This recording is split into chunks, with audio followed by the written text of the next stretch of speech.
Pareto principal कहता है कि आपके काम का 80% ऑफ द रिजल्ट आपके 20% ऑफ द एफर्ट पर डिपेंड करता है। तो क्या इस प्रिंसिपल को हम अपने मेंस की प्रिपरेशन में यूज़ कर सकते हैं? साथ ही साथ हम ये देखेंगे कि यूपी पीसीएस मेंस में अभी तक का जो ट्रेंड रहा है प्रीवियस ईयर क्वेश्चंस का, वो क्या है। ठीक है, उसको साथ में हम एनालाइज करने की कोशिश करेंगे और क्या देखेंगे, ये भी चीज़ देखने की कोशिश करेंगे कि क्या कुछ ऐसी क्वेश्चंस की लिस्टिंग की जा सकती है जिसको जिन क्वेश्चंस पे या जिन टॉपिक्स पे अगर हम अपने एफर्ट को कंसंट्रेट करें, अपने एफर्ट को एक चैनलाइज कर पाएँ, तो क्या हम अपने मार्क्स इंक्रीज़ कर सकते हैं क्या। तो इसी चीज़ को ये वीडियो इसी पे डिपेंडेंट है। और आपका स्वागत है तेज सिविल्स में। नमस्कार, मेरा नाम है अमित और चलिए स्टार्ट करते हैं। तो अकॉर्डिंग टू पेरेटो प्रिंसिपल, अगर आप अपना एफर्ट किसी 20% ऑफ एफर्ट जो आपका है वो किसी कंसनट्रेटेड एरिया में लगा दें, आप कंसनट्रेटेड एरियाज़ में लगा दें, तो आप ऑलमोस्ट 80% अपना रिजल्ट जो है वहाँ से निकाल सकते हैं। ठीक है, तो यानी अगर आप देखें कि स्टार्टिंग का जो एफर्ट है आपका ना, जो स्टार्टिंग का एफर्ट है और बहुत ही स्ट्रेटेजाइज करके अगर आप उसको एफर्ट को लगाते हैं, तो वो आपको जो रिज़ल्ट है ना, आपका जो रिज़ल्ट है उसका 80% जनरेट करता है। अगर हम इसको अपने प्रिपरेशन में जोड़ना चाहें तो क्या हम एक लिस्टिंग कर सकते हैं, लिस्टिंग कर सकते हैं कीवर्ड्स की। ठीक है ना, कीवर्ड्स हो गया और आपका पी वाई क्यूज़ हो गए, है ना, हाई इंटेंसिटी एरियाज़ हो गई, हाई इंटेंसिटी एरिया जो हो गया जिसमें एक लिस्टिंग हो जाती है।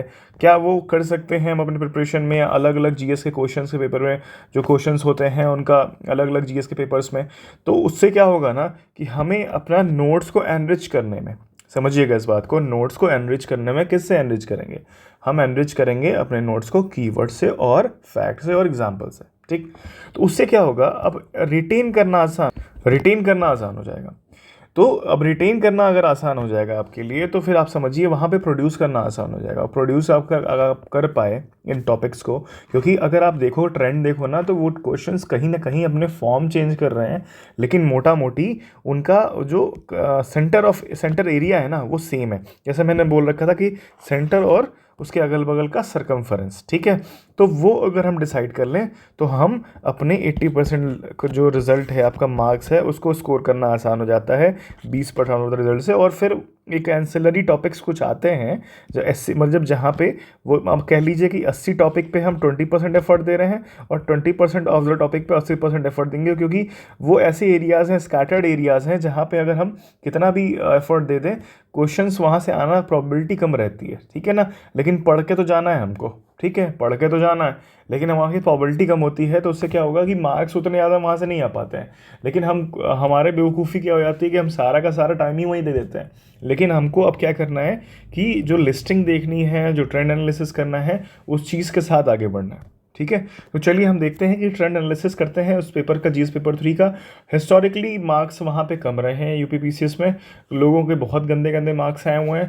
तो क्या हम उसमें क्या ऐसा कर सकते हैं, क्या कुछ एक लिस्टिंग निकाल सकते हैं, एक ट्रेंड एनालिसिस कर सकते हैं जिससे हम अपने नोट्स को बहुत ही कंसंट्रेटेड फॉर्म में, क्या क्या ऐसा कर सकते हैं कि 20-30 ऐसे टॉपिक हो, 25 हमारे पास ऐसे टॉपिक हो जो हमारे गो टू टॉपिक हो। उनको करने के बाद कुछ अगल बगल से भी क्वेश्चन आता है तो उनके कंटेंट्स को रिप्रोड्यूस करना बहुत आसान है। राइट, तो चलिए देखते हैं क्या है वो टॉपिक्स, है ना, वो ट्रेंड्स क्या है।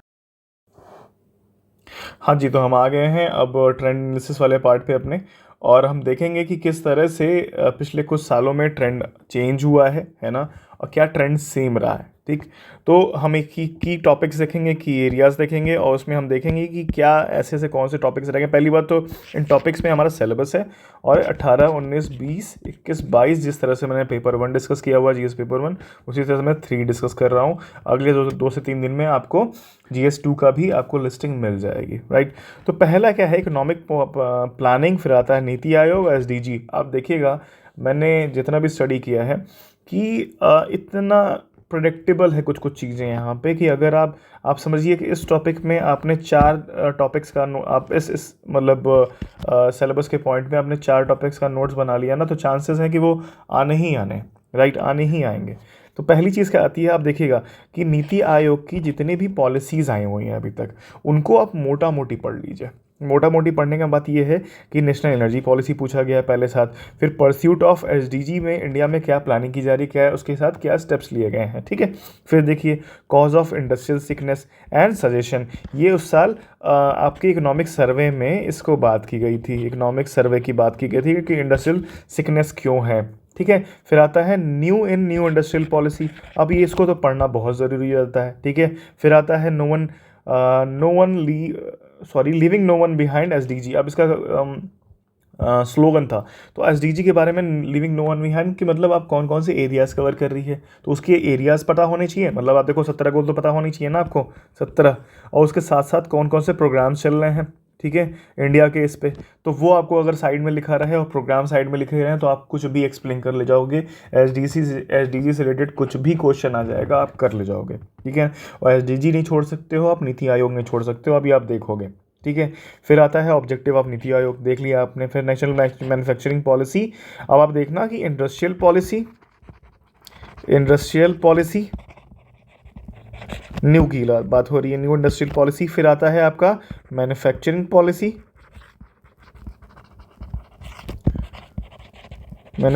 पॉलिसी और इससे जुड़े हुए चीज़ें है ना, इससे जुड़ी कौन कौन सी थी, दो बहुत बड़ी बड़ी इंपॉर्टेंट चीज़ें हैं। फिर आता है इसको जोड़ दिया मेक इन इंडिया और स्टार्टअप इंडिया, ठीक है, दोनों से जुड़ी हुई हैं इंडस्ट्रियल और आपकी मैन्युफैक्चरिंग पॉलिसी से, ठीक है। फिर आता है एसडीजी, फिर से पूछ लिया, मेक इन इंडिया फिर से पूछ लिया। अब make in India skill India पे कैसे और लेबर रिफॉर्म पे कैसे डिपेंडेंट है, तो उसमें एक आप मेक इन इंडिया पढ़ोगे तो वहाँ पे ऑब्स्टेकल्स क्या आते हैं कि इश्यूज़ कहाँ आते हैं कि आपको स्किल्ड लेबर्स नहीं मिल रहे हैं शायद आपको, और ढेर सारे लेबर्स रिफॉर्म और लेबर्स इनर्शिया है, आपके लेबर रिफॉर्म में इनर्शिया है, आपके पुराने लेजिस्लेशंस में इनर्शिया है, तो उन चीज़ों को कैसे रिफॉर्म करना है वो क्वेश्चन पूछ दिया है, 12 नंबर का क्वेश्चन है, ठीक है। तो ऑन एवरेज आप देख रहे होंगे कि 20 से 16 मार्क्स में ये फ्लक्चुएट कर रहा है, ठीक है। आप देख रहे हैं यहाँ पे तो बढ़ गया है, लेकिन ऑन एवरेज 16 से 20 मार्क्स के बीच में फ्लक्चुएशन कर रहा है। एट मिनिमल 16 मार्क्स तो आपको यहाँ रखे मिले हुए हैं। तो अगर आप यहाँ पे लिस्टिंग करोगे, अभी मैं दिखाता हूँ कि लिस्टिंग क्या है।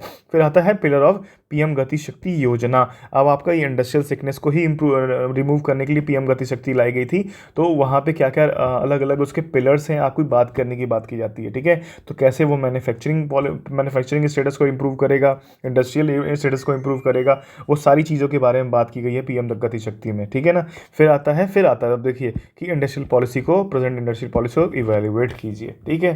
तो आप मोटा मोटी अगर मैं पॉइंट लेना चाहूँ तो नीति आयोग 1 हो गया, एसडीजी 2 हो गया, इंडस्ट्रियल पॉलिसी 3 हो गया, आपका मैन्युफैक्चरिंग पॉलिसी 4 हो गया, ठीक, 4 हो गया देख लिए। अब मैं 4 मोटा मोटी रख दिया हूँ। अब इसी में ही मैन्युफैक्चरिंग पॉलिसी और इंडस्ट्रियल पॉलिसी में तो आप मेक इन इंडिया और स्टार्टअप इंडिया पढ़ोगे ही पढ़ोगे, और फिर ये स्किल में क्या क्या इश्यूज़ आते हैं और लेबर रिफॉर्म उसकी के अंदर है। तो अगर मोटा मोटी फिर से मैं कर दूँ, और एक हो सकता है कि इस साल भी कुछ इस तरह का होगा, तो वो लिस्टिंग कर लेंगे 15-20 दिन बाद एक बार फिर से, जब करंट अफेयर पूरा का पूरा आप सब लोग का कंप्लीट कर लोगे तो एक बार लिस्टिंग कर लेंगे क्या पॉसिबिलिटी बनती है। तो मोटा मोटी लेकिन 4 से 6 टॉपिक आपके यहाँ पे अगर आप प्रिपरेशन करके रख लेते हो तो आपके मार्क्स कहीं नहीं कटेंगे, या फिर मार्क्स कटने की बात ही है वो तो प्रोड्यूस करने की बात है, लेकिन आप प्रिपरेशन जो आपका है ना 80% ऑफ एफर्ट की बात हो रही है, वो यहाँ पे कंसंट्रेट हो जाता है, राइट। फिर चलिए आगे नेक्स्ट देखते हैं। अब नेक्स्ट है हमारा पॉवर्टी, अनएम्प्लॉयमेंट, सोशल जस्टिस और इंक्लूसिव डेवलपमेंट। अब यहाँ पे भी देखना आपकी कुछ कंसंट्रेटेड एरियाज़ हैं, लेकिन यहाँ पे नंबर ऑफ क्वेश्चंस बढ़ जाते हैं, नंबर ऑफ क्वेश्चन के अगली वेटेज बढ़ जाता है, ठीक है। फिर आप देखिए एमएसएमई इकोनॉमिक से उसका लिंकेज, इकोनॉमिक ग्रोथ से लिंकेज कैसे है और एम्प्लॉयमेंट से कैसे लिंकेज है। तो एमएसएमई में आप जब पढ़ते ही हैं तो आप ये देखते हैं कि यार ये जीडीपी का कितना हिस्सा है, जीडीपी का, ठीक है, एक्सपोर्ट का कितना हिस्सा है, फैक्ट्स रखते हैं ना, तो एक्सपोर्ट का कितना हिस्सा है, प्लस एम्प्लॉयमेंट ओवरऑल कितना जनरेट करता है ये, ठीक है। तो ये चीज़ आप देखिए, जीडीपी हो गया, एक्सपोर्ट का हो गया, एम्प्लॉयमेंट का। अगर आपको ये स्टेटस पता हो तो आपको इसको क्वेश्चन को डील करना आसान था। फिर आता है inclusive growth, role in poverty and inequality. Inclusive growth का आपको नोट्स आपके पास रखा है, तो ये सारे क्वेश्चन डील करना बहुत ही ईजी, ठीक है। फिर आता है policy of economic growth and distributive justice. Distributive justice से आपको अगर मतलब ये पता है कि सोशल प्लस इकोनॉमिक की बात हो रही है, ठीक है। तो ये चीज़ अगर आपको पता है तो आप इकोनॉमिक ग्रोथ को फिर से आप डील करना आसान हो जाएगा, ठीक है। फिर आता है major challenges in reducing poverty and inequality in India. आप समझना पॉवर्टी और हंगर वाला टॉपिक देखा ना पेपर 1 में आपने, पेपर 1 पेपर 2 पेपर 3 तीनों में पॉवर्टी आपको डील करने को मिलेगा, हंगर आपको डील करने को मिलेगा। तो इंक्लूसिव ग्रोथ की बारे में बात हो रही है, ठीक है ना। तो पूरा का पूरा इसको डील कैसे कर लेते हैं, इनइक्वालिटी इन इंडिया, ये भी आपको डील कर लोगे। फिर line of poverty alleviation programme in India. तो आप इवन इफ जब पॉवर्टी का फैक्ट आपको रटा होना चाहिए, इनइक्वालिटी के किस किस फॉर्म में इनइक्वालिटीज़ यहाँ पर डिस्ट्रीब्यूटेड हैं, कौन कौन से फॉर्म के इनइक्वालिटीज़ हैं, मैंने आपको याद होगा तो नोट दे रखा है पॉवर्टी पे, आप ग्रुप पे जाकर चेक कर लीजिएगा, टेलीग्राम ग्रुप पे है ना, तेज सिविल्स के, उस पर मैंने नोट्स दे रखा है, वो सब कुछ मेंशन है वहाँ पे, इवन फैक्ट भी मेंशन है, ठीक है। फिर लाइन ऑफ प्रॉपर्टी की पॉवर्टी की बात होती है कि कितने लोगों ने मतलब अलग अलग पैरामीटर्स दिए हुए हैं, है ना, अलग कमेटी है, रंगराजन कमेटी है, लकड़ावाला कमेटी है, तो अलग अलग क्या क्या लाइन ऑफ पॉवर्टी के बारे में मेंशनिंग है वहाँ पे, क्या किस तरह का मेंशन किया गया है वो आपको ब्रीफली पता होना चाहिए। फिर और पॉवर्टी एलिवेशन प्रोग्राम जो चल रहे हैं इंडिया में, कुछ कुछ क्या हो जाता है, अगर नेक्स्ट लेवल क्वेश्चन जाना जाए तो ये हो जाएगा कि जो पॉवर्टी एलिवेशन प्रोग्राम चल रहे हैं उसमें इशूज़ कहाँ पे हैं, उनके डिज़ाइनिंग में इशू क्या क्या है, उनके इम्प्लीमेंटेशन में इशू क्या क्या है। एक तो हो गया आपका डिज़ाइनिंग इम्प्लीमेंटेशन हो गया, डिज़ाइनिंग और इम्प्लीमेंटेशन हो गया, ये तो अपने साइड में है। फिर आप ये डिमांड क्या है, आप ये तो आप सप्लाई साइड की बात कर रहे हैं ना, ये मैं डिमांड की साइड की बात कर रहा हूँ। तो इनकी क्या इश्यूज़ हैं जिनके पास ये एलिवेशन, इनको आप डील करने के लिए प्रोग्राम डिज़ाइन और इम्प्लीमेंट करना चाह रहे हैं, ठीक है। तो ओवरऑल ग्रीवेंस रिडर्सल की इश्यूज़ होते हैं, ठीक है, और उनके पास बहुत सारा लीकेजेस की इश्यूज़ होते हैं, ठीक है। तो ढेर सारे इश्यूज़ हैं, उनको आप गिनाना चाहोगे तो बहुत ढेर सारे हैं, अभी हम बात नहीं कर सकते क्योंकि वीडियो बहुत लंबा हो जाएगा। फिर आता है, फिर आप देखिए, फिर inclusive growth विज़ objective of inclusiveness और सस्टेनेबिलिटी डील कर लोगे आप, अगर इंक्लूसिव क्वेश्चन आपको इंक्लूसिव ग्रोथ का मीनिंग पता है और ओवरऑल ऑब्जेक्टिव पिलर्स पता है तो, ठीक है। फिर टाइप्स ऑफ अनएम्प्लॉयमेंट, फिर स्टेप्स टेकन बाय गवर्नमेंट। आप मतलब अनएम्प्लॉयमेंट एक पूरा का पूरा टॉपिक है यहाँ पे, आप देख रहे हो, तो आपको ये चीज़ें पता होनी चाहिए कि अनएम्प्लॉयमेंट कितने तरह का होता है, इश्यूज़ क्या क्या हैं, ठीक है, और मेजर रीजंस क्या क्या है, जैसे स्किल का इशू हो गया, पॉवर्टी का इशू हो गया, और ढेर सारे है ना, ढेर सारे हैं, मतलब एजुकेशन है और परकुलेशन है, उन क्या कहते हैं स्किल डेवलपमेंट प्रोग्राम्स का, स्किल डेवलपमेंट प्रोग्राम्स हैं, इश्यूज़ कहाँ पे है। अगर स्किल डेवलपमेंट प्रोग्राम मतलब गवर्नमेंट का चल रहा है, अगर आप कह लीजिए कि एक्सपेक्ट ये भी हो सकता है कि गवर्नमेंट ऑफ यूपी का स्किल डेवलपमेंट अप्रेंटिसशिप का क्या प्रोग्राम है क्या नहीं है, इसे पता होना चाहिए आपको, आप नोट्स बना के लिखना आपके लिए बहुत ज़रूरी है, ठीक है। तो ये सब चीज़ें पता होनी चाहिए, ठीक।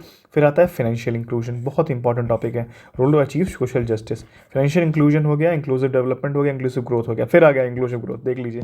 फिर role of skill development in countries economic growth, यही चीज़ है टाइप ऑफ एम्प्लॉयमेंट को डील करने के लिए स्किल डेवलपमेंट कैसा होना चाहिए और उसको इकोनॉमिक ग्रोथ में कैसे हेल्प करेगा। यानी मोटा मोटी फिर से मैं गिनवाना चाहूँगा, कितने टॉपिक हो गए, एमएसएमई पता होना चाहिए, एक हो गया, ठीक है, आपका इंक्लूसिव ग्रोथ हो गया, ठीक है, इंक्लूसिव ग्रोथ हो गया, यहाँ भी डील करने के लिए। फिर पॉवर्टी हो गया, ठीक है, वो इंटरडिपेंडेंट है लेकिन मैं अलग से बात कर रहा हूँ, मान लीजिए लाइन ऑफ पॉवर्टी एलिवेशन इसी में कंप्लीट हो जाएगा, ठीक है। फिर आपका इंक्लूसिव ग्रोथ यहाँ आ गया, फिर अनएम्प्लॉयमेंट की बात कर लेते हैं, चलिए अनएम्प्लॉयमेंट की बात कर लें, चौथा टॉपिक ये हो गया। पांचवा टॉपिक हो गया आपका फाइनेंशियल इंक्लूजन, यानी आपके ख़त्म हो गया। अब देखो आप, ठीक है, 5 टॉपिक में ये वाला 5 टॉपिक अगर आपको प्रिपेयर रहे मोटा मोटी तो डील करना आसान है ना, समझ रहे हो, ये वाला भी पार्ट डील हो गया हमारा, ठीक। चलिए नेक्स्ट देखते हैं। अब नेक्स्ट में आता है government component of government budget. अब यूपी पीसीएस के एग्ज़ाम में इससे क्वेश्चन हिस्टोरिकली नहीं बने, दैट डजेंट मीन कि नहीं बन सकते हैं, लेकिन आपको गवर्नमेंट बजटिंग पढ़ के जाना चाहिए। अब आपकी ये उस 80% ऑफ द एफर्ट में आएगा जहाँ से 20% ऑफ क्वेश्चंस बनेंगे। चांसेस यहाँ से हैं कि अगले साल आ जाए, हो सकता है ना आए, लेकिन हिस्टोरिकली नहीं आया है तो हमें ट्रेंड के डिस्कशन में अननेसेसरी यहाँ पे टाइम वेस्ट नहीं करना चाहिए। फिर आता है types of irrigation, marketing of agriculture, e technology in aid of farmers. अब आता है, फिर देखिएगा, है ना, अब आते हैं इसमें कौन कौन से मोटा मोटी टॉपिक्स हैं जिसको आप पहले से तैयार करके रखें, या फिर क्या हिस्टोरिक बैकग्राउंड रहा है, ट्रेंड क्या रहा है, ये देखना जरूरी हो जाता है। फिर आता है टेक्नोलॉजी मिशन इन एग्रीकल्चर, ठीक, टेक्नोलॉजी मिशन में कौन कौन से प्रोग्राम्स चल रहे हैं, कौन कौन से किन किन जगह पे कंसंट्रेट एफर्ट डाल रही है गवर्नमेंट ऑफ इंडिया या फिर गवर्नमेंट ऑफ उत्तर प्रदेश, तो ये आपको पता होना चाहिए, ठीक है। फिर impact of green revolution on small and marginal farmers. तो इम्पैक्ट के बारे में की जाती है तो पॉजिटिव और नेगेटिव हमेशा दोनों रखा जाता है, ठीक है। चाहे वो कंपैरिजन की बात की जाए, कभी दो चीज़ों की कंपैरिजन की जाती है तो, या फिर अगर बोल दिया कि कंपेयर है ना, तो सिमिलैरिटी और डिफरेंसेस दोनों बताने होते हैं। इसी तरह से अगर इम्पैक्ट की बात करिए तो पॉजिटिव और नेगेटिव दोनों बताइए, ठीक है। फिर आता है एग्री मार्केटिंग रिफॉर्म। अब ई मार्केट की, ई नैम की बात की जाती है। ढेर सारे स्मॉल मार्केट्स खुले हैं, डिजिटाइजेशन किया जा रहा है और मंडीज़ को रिफॉर्म किया जा रहा है, डिजिटाइज किया जा रहा है। यूपी गवर्नमेंट ने भी ढेर सारे एफर्ट लिए हुए हैं मंडीज़ को रिफॉर्म करने के लिए, वो यहाँ पे आपको पता होना चाहिए। ओवरऑल एग्री मार्केट रिफॉर्म में इश्यूज़ पता होने चाहिए, चैलेंजेस पता होने चाहिए, रीसेंट एफर्ट्स पता होने चाहिए, ठीक है। रीसेंट एफर्ट्स पता होने चाहिए आपके, और क्यों ज़रूरी है एग्री मार्केट, ठीक है ना, ये भी पता होना चाहिए। फिर आते हैं causes of low agriculture productivity. ये बहुत ही इंपॉर्टेंट टॉपिक है। साथ ही साथ क्रॉपिंग पैटर्न भी एक इंपॉर्टेंट टॉपिक आ जाता है आपका। क्रॉपिंग पैटर्न की बात कर रहे हैं, ठीक है। क्रॉपिंग पैटर्न, ये आपको इन दोनों का आपके पास नोट्स अवेलेबल होना चाहिए हमेशा, ठीक है। फिर आता है technology mission agriculture in its usefulness. ये फिर से रिपीट हो गया यहाँ पे, आप देख लीजिए, ये क्वेश्चन यहाँ पे रिपीट हो रहा है, ठीक। फिर आता है digital agriculture and it's benefits. अब टेक्नोलॉजी मिशन में जो आता है ना, टेक्नोलॉजी, किस टेक्नोलॉजी का यूज़ किया जा रहा है, वही डिजिटल एग्रीकल्चर। डिजिटल एग्रीकल्चर में अगर मान लें तो हम मतलब सीड से लेकर, ठीक है, हार्वेस्ट से लेकर आप समझ लीजिए कि प्लेट तक, समझ रहे हैं, किस किस टेक्नोलॉजीज़ का यूज़ हुआ है ना, उसमें ढेर सारी चीज़ चली आएंगी। आपका फूड प्रोसेसिंग वाला भी एक टॉपिक आ सकता है, लेकिन ये 8 नंबर का क्वेश्चन है। तो आप डिजिटल एग्रीकल्चर को एक मतलब 2-3 लाइन में डिफाइन कर दीजिए, और फिर आप मोटा मोटी यहाँ पे डायग्राम बहुत यूज़फुल हो जाएगा कि मोटे मतलब स्पोकन होम मॉडल में बना सकते हैं, या फिर ऐसे ऐसे ऐसे आप बता सकते हैं कि क्या क्या इंक्लूडेड है इसमें, और फिर आप बेनिफिट्स गिनवा दीजिए, ठीक है। और आप 1-2 अगर प्रोग्राम्स पता हो तो उनको गिनवा दीजिए। तो ये मोटा मोटी कितने टॉपिक में हो गया आप ज़रा।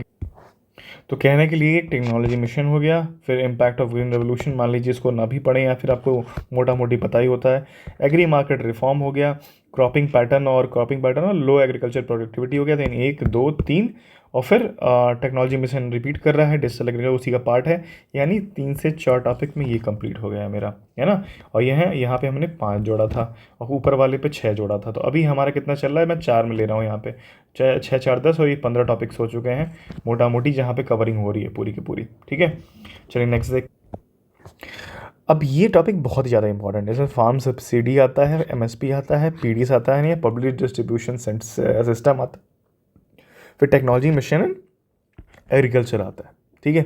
अभी टॉपिक थोड़े थोड़े से को आपको पहले वाले से सिमिलर दिख रहे होंगे, लेकिन आप देखिए यहाँ पे इसमें बहुत ज़्यादा क्वेश्चंस नहीं आए हुए हैं। एक नेशनल फूड सिक्योरिटी एक्ट की बात की गई है, फिर नेक्स्ट ईयर में चैलेंजेस इन फूड सिक्योरिटी की बात की गई है।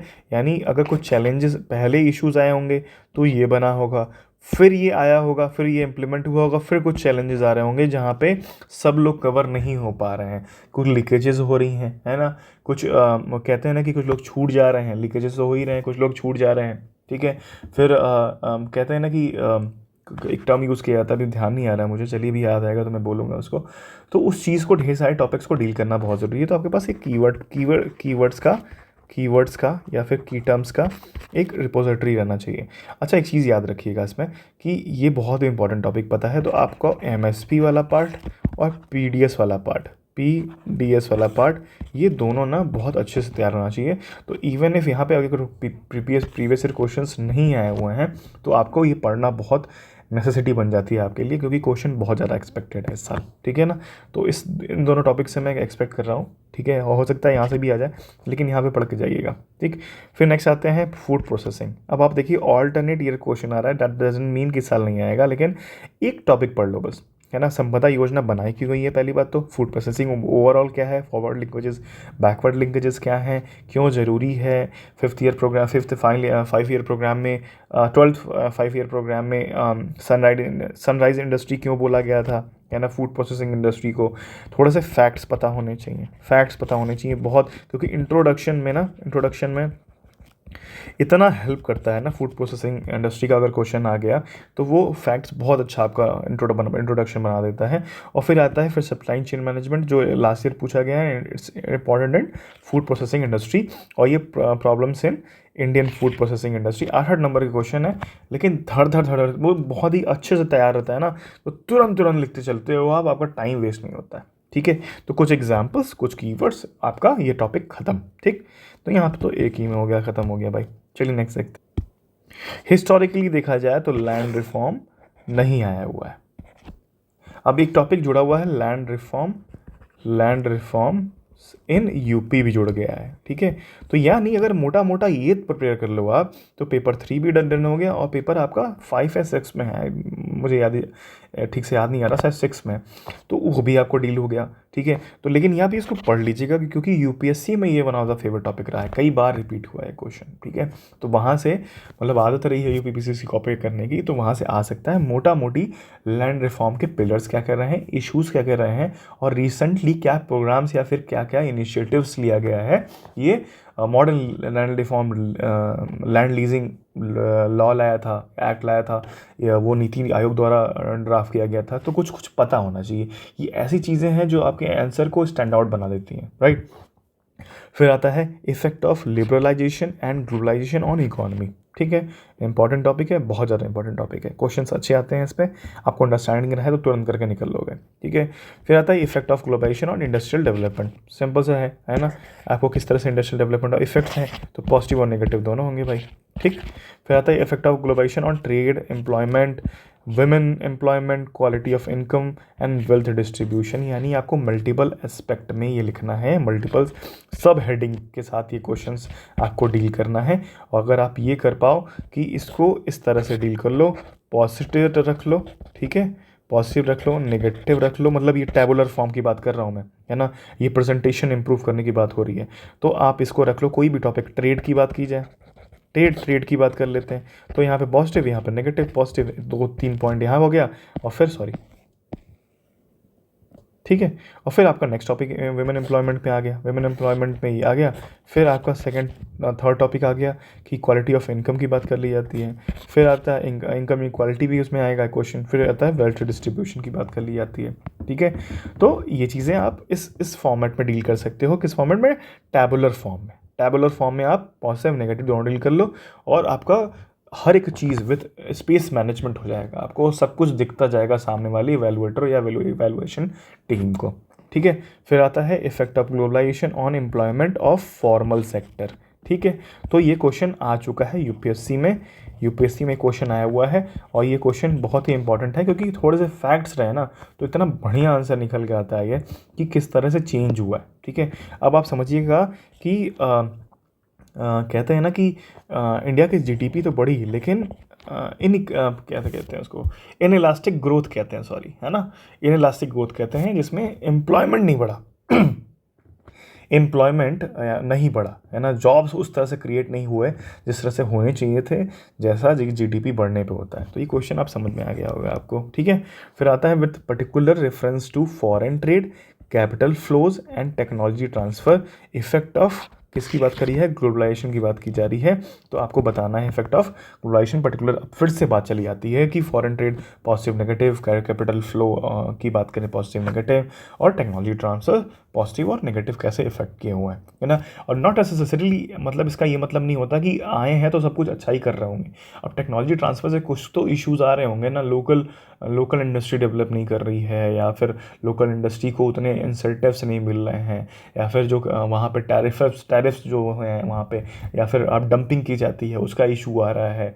आप समझिए कि सोलर इंडस्ट्री डेवलप नहीं कर पा रही है, सोलर इंडस्ट्री की बात हो गई, या फिर ढेर सारी ऐसे इंडस्ट्रीज़ हैं, आपके पास एग्जांपल्स होने चाहिए कि उस तरह से यार कैपिटल इनफ्लो जो हो रहा है, या फिर ग्लोबलाइजेशन की वजह से जो ट्रेड हो रहा है, वो नेगेटिव्स की बात कर रहा हूँ। पॉजिटिव में तो आपके पास 50 एग्जाम्पल्स हैं। ठीक, चलिए आगे बढ़ते हैं। अब एक इंफ्रास्ट्रक्चर एनर्जी से क्वेश्चन आया हुआ है कि ये एक टॉपिक था, cause of energy crisis in India. ठीक है, ये तो टॉपिक पढ़ना इंपॉर्टेंट हो ही जाता है, साथ ही साथ इंफ्रास्ट्रक्चर में बहुत ढेर सारे डेवलपमेंट हुए हैं, राइट। इस बीच में बहुत ढेर सारे डेवलपमेंट हुए हैं, मतलब इंफ्रास्ट्रक्चर पाइपलाइन बनाई गई है, और ढेर सारे इन्वेस्टमेंट के एवेन्यूज़ क्रिएट किए जा रहे हैं। उसको पढ़ना आपके लिए इंपॉर्टेंट हो जाता है पेपर 3 के लिए, स्पेशली थोड़ा सा यूपीएससी क्वेश्चंस को देखना, PYQs क्वेश्चंस को देखना बहुत इंपॉर्टेंट हो जाता है, तो यहाँ पे आप देख लीजिएगा। ठीक, फिर आता है साइंस एंड टेक डेवलपमेंट। फिर आता है टेक्नोलॉजी विजन डॉक्यूमेंट 2035, ठीक है। इसको तो मतलब आउट ऑफ ब्लू जाता है, ये तो उसको प्रेडिक्ट करना भी बहुत मुश्किल था। ये बस आपकी उस समय की अंडरस्टैंडिंग के डिपेंड करता है कि ये 2035 में इंडिया क्या क्या देखना चाहता है। मतलब R&D डेवलपमेंट हो गया, या फिर एग्रीकल्चर हो गया, हेल्थ हो गया, आप एजुकेशन हो गया, ढेर सारे जो भी सेक्टर, आपको एनर्जी हो गया, ठीक है, हाँ, रिन्यूएबल एनर्जी हो गई, उसमें क्या क्या टेक्नोलॉजी विजन और डॉक्यूमेंट आप अपनी साइड से लिस्ट कर सकते हो, क्योंकि जितना भी आप सोच रहे होगे ना वो वहाँ पे डॉक्यूमेंट में मेंशन होता है, ठीक है। तो इस चीज़ को आप ध्यान रखिएगा। फिर आता है डिजिटल राइट्स, आपको पता होने चाहिए डिजिटल राइट्स के बारे में। क्या होता है कि इंटरनेट एज ए राइट की बात की जाती है, प्लस और भी सर्विसेज जो एज ए राइट की बात की जाती हैं। क्लाउड कंप्यूटिंग पता होना चाहिए आपको, ये बहुत ही इंपॉर्टेंट एस्पेक्ट है, क्योंकि आज के दिन में सब कुछ क्लाउड स्टोरेज की बात की जाती है, और सब कुछ इंटरनेट के ज़माने में क्लाउड कंप्यूटिंग जो होता है ना सिने qua non हो चुका है, ठीक है। फिर आता है science and technology and innovation policy 2020। इस तरह के कुछ पॉलिसीज़ हैं, नीति आयोग द्वारा कुछ भी निकाला गया हो या गवर्नमेंट द्वारा निकाला गया हो, उस चीज़ को पढ़ना बहुत इंपॉर्टेंट हो जाता है। देखिए, इस तरह से national policy in India related to AIA आपके नीति आयोग इस पे काम कर रखा है। फिर आता है डिजिटल इंडिया, ये पता होना चाहिए आपको, क्योंकि डिजिटल राइट, डिजिटल इंडिया, ये सब सारी चीज़ें पता होनी चाहिए। फिर आता है ई पोल्यूशन एंड स्पेस पोल्यूशन, तो ये भी चीज़ आपको पता होनी चाहिए, ठीक है। तो ये सब चीज़ें कुछ हैं, ऐसी टॉपिक्स आ जाते हैं जहाँ पे आपको मतलब पहले से होमवर्क करके ना रखे रहो, तो वहाँ पे मतलब होता है ना कि कंटेंट लिखना थोड़ा मुश्किल हो जाता है, स्टक कर जाते हो आप, ठीक है। और जहाँ यहाँ पे स्टक करते हो तो आप जो क्वेश्चंस बचे होते हैं ना, वहाँ पे कंटेंट लिखने में आप कॉम्प्रोमाइज़ कर जाते हो, आपके नंबर कम हो जाते हैं। यही रीज़न है कि GS3 में हिस्टोरिकली पेपर में मार्क्स कम मिलते हैं, ठीक है। फिर आता है achievements of science and achievements of Indian in science and technology, टाइफा के बारे में बात की जा रही है, role of SNT in national power. अब इसमें इस तरह के ढेर सारे क्वेश्चन आ सकते हैं जिसको प्रेडिक्ट करना थोड़ा मुश्किल होता है, लेकिन यही है कि पढ़ के जाओ, देख लो, जितना पढ़ सको उतना देख लो, क्या करेंगे, मतलब यही बात है, क्या बात है। लेकिन ये वाला टॉपिक यहाँ प्रेडिक्टेबल टॉपिक है। तो ICT है ना, उसके बारे में, और फिर उसके बाद नैनो टेक्नोलॉजी आता है, फिर आता है बायोटेक्नोलॉजी, फिर IPR, फिर आप देख लो एप्लीकेशन ऑफ बायोटेक्नोलॉजी आता है, फिर technology transfer and it's uses. ये थोड़ा सा इंपॉर्टेंट है कि टेक्नोलॉजी ट्रांसफ़र के बारे में ढेर सारी बातें चलती हैं। टेक्नोलॉजी ट्रांसफ़र, क्योंकि ढेर सारे हम देश से डिफेंस इक्विपमेंट्स बाय करते हैं और भी ढेर सारी चीज़ें बाय करते हैं, वहाँ पे टेक्नोलॉजी ट्रांसफ़र, या फिर आपकी बात की जाती है किसमें, आपकी जो इन्वायरमेंट प्रोटेक्शन है ना, इन्वायरमेंटल प्रोटेक्शन चीज़ें बनती हैं, वहाँ पे एक तो फंड प्रोवाइड किया जाता है डेवलप्ड कंट्री द्वारा, प्लस टेक्नोलॉजी ट्रांसफ़र की बात की जाती है, वहाँ पे भी रेफरेंस मिलता है आपको, ठीक है। क्योटो प्रोटोकॉल हो गया, या फिर आप पेरिस एग्रीमेंट हो गया, उसमें ढेर सारे हैं जिसमें फंडिंग की बात की जाती है, प्लस टेक्नोलॉजी ट्रांसफ़र की बात की जाती है। तो थोड़ा सा डाइवर्सिफाई कर देंगे अपने आंसर को, तो फिर आपको मार्क्स मिलना आसान हो जाता है। फिर आता है नैनो साइंस एंड नैनोटेक, और फिर आता है डाटा पोटेंशियल, और पोटेंशियल की बात की जा रही है, use of issues of IPR। इस साल ये क्वेश्चन था IPR वाले पे, तो ये एरिया खुल जाता है IPR के बारे में। IPR के बारे में सबसे इंपॉर्टेंट चीज़ होती है कि आपको एग्जाम्पल्स याद होना, ठीक है, और कुछ पॉलिसी की IPR होना क्यों ज़रूरी है, कुछ कीवर्ड्स होते हैं, डेफिनेशन पता होनी चाहिए, तो आप इसको पढ़ लीजिएगा। नैनोटेक बायोटेक तो मतलब पढ़ना है, ये आएगा ही आएगा फिर से, ठीक है। नैनोटेक बायोटेक फिर से आना ही आना है, चाहे इस साल आए फिर या इस साल आए, ठीक। फिर आते हैं हम किस पे आते हैं, अपने नेक्स्ट टॉपिक पे। नेक्स्ट टॉपिक हमारा क्या है, environmental security, ecosystem, environmental pollution and degradation. फिर आता है EIA यानी एनवायरमेंटल इम्पैक्ट असेसमेंट, ठीक। फिर आता है इसमें क्या है, प्रॉब्लम ऑफ 2018 में है, problem of equilibrium between economic development and carbon emission, ठीक है। अब ये वही इकोनॉमिक प्रोग्रेस की बात की जाती है, प्लस एनवायरमेंटल प्रोटेक्शन की बात की जाती है, इकोनॉमिक प्रोग्रेस और प्लस एनवायरनमेंट, ठीक। तो यही डिबेट है ना, उसको देखना पड़ेगा आपको कि किस तरह से ज़रूरी है, क्या नहीं है, ठीक है। फिर आता है biodiversity and why India is rich in it, तो आपको ढेर सारे बायोडाइवर्सिटी के डेफिनेशन पता होनी चाहिए, बायोडाइवर्सिटी क्या होती है, फिर इंडिया को रिच क्यों होता है। तो एग्रो क्लाइमेटिक जोन है, डिफरेंट कहते हैं उसको कि डिफरेंट टेम्परेचर जोन है, डिफरेंट टोपोग्राफी है, किस तरह की टोपोग्राफी है, उसके बारे में बात कर लीजिएगा, ठीक है। फिर आता है SCNG, out of blues question था, हमको नहीं पता कि कहाँ से आया था, मैं भी लिख रहा था लेकिन खूब बना के लिखा था, मैं 2 पेज तो भर ही दिया था मैंने। फिर आता है challenges of conservation of wild life, इसमें ढेर सारे एफर्ट किए गए हैं, आपको ये भी पता होना चाहिए कि आफ्टर कंजर्वेशन इन सीतू और आता है एक्स सीतू, ठीक है। इन सीटों में क्या क्या आता है, एक्स सीटों में क्या क्या आता है, आप लिख लीजिएगा। गवर्नमेंट द्वारा कुछ कुछ प्रोग्राम्स चलाए गए हैं, वो आपको पता होने चाहिए। प्लस आफ्टर ये भी लिखना चाहिए आपको लास्ट में सब करने के बाद कि इतना एफर्ट के बाद भी ढेर सारे जो एनिमल है, वाइल्ड एनिमल एंड वाइल्ड जो है उनका एक्सटिंक्शन हो रहा है। साथ ही साथ प्रोग्राम्स कर चलाए गए हैं। क्या अभी देखिए लीपर्ड को वापस से वाइल्ड में छोड़ा जा रहा है, लेकिन डेथ हो रही है उनकी, तो क्या चेंजेस हो सकते हैं, क्या नहीं हो सकते हैं, पता होना चाहिए एटलीस्ट, राइट। पता होना चाहिए, वो आपको इंटरव्यू में भी हेल्प करता है। ठीक है, चलिए नेक्स्ट देखते हैं। Issues in agriculture, horticulture, forestry and animal husbandry, इस चीज़ को पढ़ लीजिएगा। यूपीएससी ने क्वेश्चन पूछ रखा है, तो एनी गिवन डे यूपीपीसीएस को सॉरी, आपको किसी भी दिन क्वेश्चन बन सकता है इससे, किसी भी दिन क्वेश्चन बन सकता है इससे। ठीक है, तो रिसेंट पास्ट में नहीं पूछा हुआ है। ठीक है, नेक्स्ट क्वेश्चन आता है ना, disaster as a non traditional security and safety challenge. एक अपने में ही एक पूरा का पूरा है और ऑलमोस्ट हर साल क्वेश्चन आए हुए हैं, तो इसको हमेशा तैयार रखना है। पिछले कुछ सालों में प्रेडिक्टेबल हो चुका है। 20 साल का क्वेश्चन आया, 20 नंबर का क्वेश्चन आया हुआ है पिछले साल में। ठीक है, disaster management in India at all level, आपको पता होना चाहिए कि नेशनल, स्टेट और डिस्ट्रिक्ट लेवल पे क्या सेटअप है। ठीक है, different types and work of disaster management, फिर वही आ गया कि क्या डिफरेंट टाइप्स होते हैं, मतलब एक साइकिल क्या होती है कि इसके बाद ये, इसके बाद ये, इसके बाद ये, और किन किन लोग का एफर्ट लगता है, कौन अलग अलग लेवल पे मैनेज कर रहे हैं। फिर आता है different types of disaster and management in India, फिर से रिपीट है ना, role of government in disaster management, फिर रिपीट है वो क्वेश्चन। ठीक है, तो आप ये चीज़ अगर आप पढ़ लें तो आपको करना आसान है। कीवर्ड्स पता है आपको, ठीक है, फ्लो पता है आपको, है ना। कंटेंट का फ्लो भी तो होना चाहिए एक, है ना, एक आर्टिकुलेशन भी तो होना चाहिए। अगर मैं सेम टॉपिक को अलग अलग क्वेश्चन में चेंज कर दूं तो आर्टिकुलेशन चेंज हो जाएगा ना, तो उसी तरह से आर्टिकुलेशन पता होना चाहिए आपको। चलिए, अब हमारा खत्म हो चुका है। मैंने इंटरनल सिक्योरिटी के क्वेश्चन को डील नहीं किया है इसमें, मैं भूल गया था। इंटरनल सिक्योरिटी का डॉक्यूमेंट मैंने शेयर किया हुआ है कहाँ पे, अपने टेलीग्राम ग्रुप पे, और उस पर एक एक करके वहाँ पे मैं कंटेंट भी पोस्ट कर रहा हूँ, स्पेसिफिक कंटेंट विथ वॉट कह सकते हैं कि बहुत ही हाईली कंसंट्रेटेड एफर्ट है वो, कि नॉइज़ को हटाया गया है, और जितना भी वो कंटेंट है जो रिक्वायर्ड है आपके आंसर में, उसी को डाला गया है।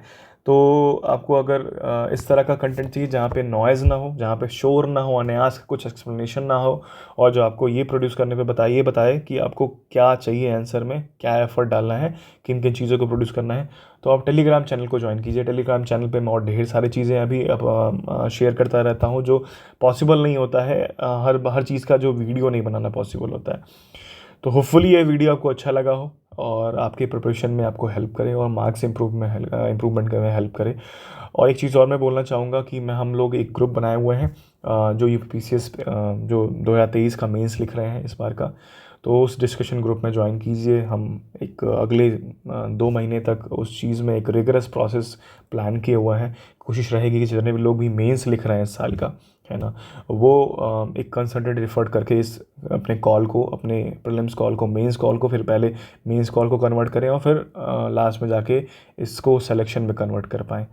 तो थैंक यू, यहीं पे वीडियो ख़त्म करता हूँ, थोड़ा सा लंबा हो गया, लेकिन होपफुली आपको अच्छा लगे। Thank you.